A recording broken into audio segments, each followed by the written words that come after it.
As Boba Fett lay helpless outside the reach of the Sarlacc, from which he had just barely escaped with his life, he fell unconscious.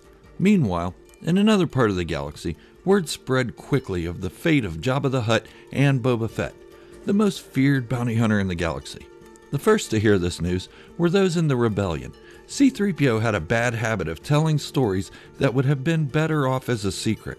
A Jedi and his accomplices killing a Hutt gangster?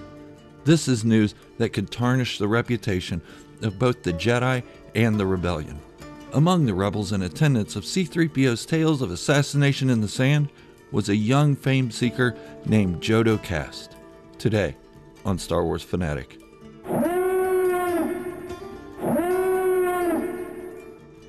Jodo Kast was born on Concord Dawn, a Mandalorian planet. However, Kast was not a Mandalorian by creed. His mother, father, and older sister had moved from Mandalore just before Jodo was born. When he came of the age of adulthood in Mandalorian culture, he opted out of being a Mandalorian and refused to swear to the Rezulnair or any creed. Since 13 years old, he had been out on his own, trying to make a name for himself as a petty thief, until the moment he met Saw Gerrera. Saw led a partisan faction of rebels that opposed the Imperial rule. Jodo fit right into the lower ranks of Saw's organization. He took on small jobs for the partisan group, including sabotaging fuel depots and small Imperial mining communities. But Jodo was not content with the partisan group. There wasn't enough fame in it for him. He needed something bigger. He needed to be part of the Rebel Alliance. Small hit-and-run jobs were fun, but they carried no real weight. Saw's group liked to remain anonymous, and that didn't fall in line with what Jodo Kast wanted. So he left the small group and joined the Rebel Alliance as a Spec Ops agent. He was instantly sent on big missions. His biggest was aboard a Rebel ship to send support to the troops on the ground at Scarif. However, when he arrived, the rebellion was retreating. Then it came. His defining moment. Time had passed after the Scarif incident as he was sitting around a common area listening to this boring gold droid ramble on about some rescue mission he was on to save General Solo.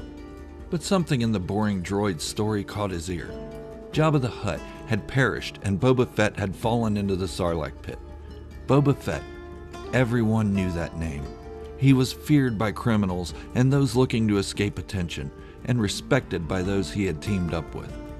It just so happens that Jodo Kast had acquired a set of Mandalorian armor in a raid on an Imperial ship. When the raid was complete, the Mandalorian bounty hunter they sent, Fesket Bob, and the Imperial troops were dead, leaving the spoils of the battle to the victors. Jodo just happened to be one of those victors. He listened around to others talking throughout the rebellion, and it was all but confirmed that the best bounty hunter to grace the galaxy had fallen.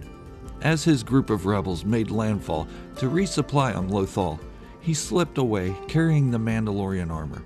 Now was his chance for fame. He painted the armor just as Boba Fett's armor had been. Well, mostly. Some small details were different, but to the unwitting passerby, he was Boba Fett. He even used his name. For the next few years, he posed as Boba Fett, avoiding the likes of other bounty hunters that might recognize him. He took on increasingly bigger jobs, getting a little more bold each time, for different clients. His coffers were filling fast.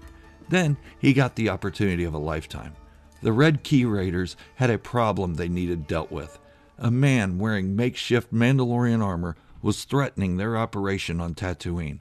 The man called himself the Marshal. He needed to be taken out of commission. Tatooine has been safe for years, thought Jodo. Jabba the Hutt and his ilk had been disposed of. See, Jodo was careful where he tread.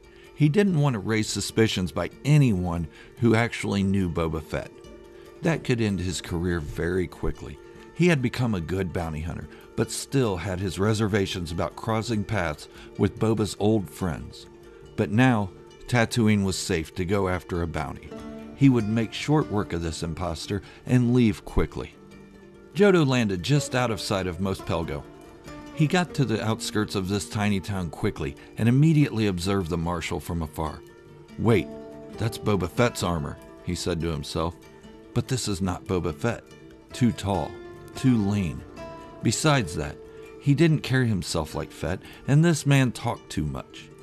Jodo had seen enough holo recordings of Fett from Rebel security when he worked in Spec Ops. He knew this was not Boba Fett.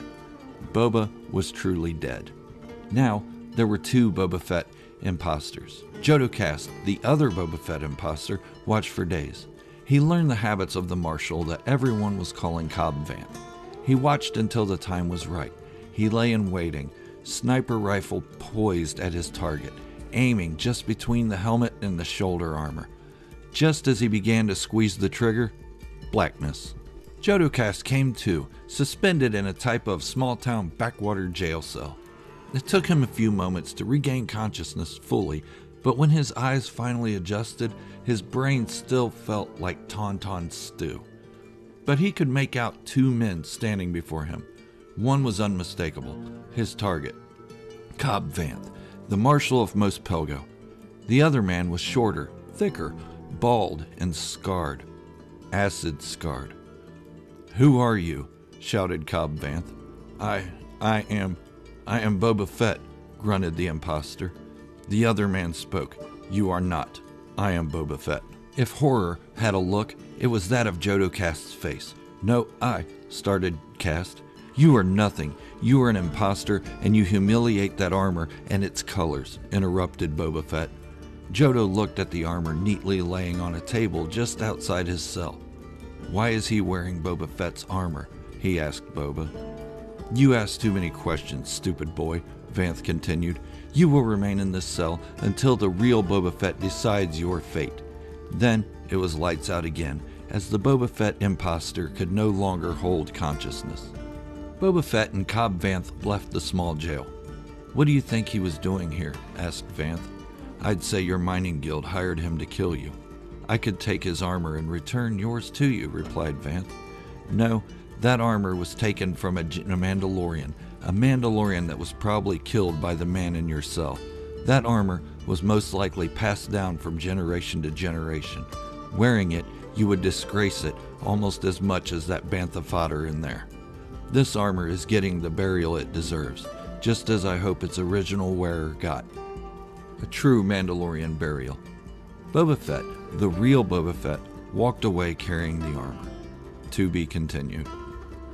Okay, so there is no confusion. This is my own fanfiction for the Legends character of Jodo Kast. I did mix some Legends in with what I feel like could be new canon. I have always found the arc of Jodo Kast interesting and even a bit sad at times. I'm trying to fit all of these into my own headcanon book of Boba Fett until the real series comes out and proves me wrong. Let me know in the comments what you think. Is it compelling enough to continue, or should I end it here? I really like seeing your comments and corrections and additions to my stories, so leave a comment below. And at this time, I'm going to give a shout out to my newest channel members, Colt and Liverpool Nut.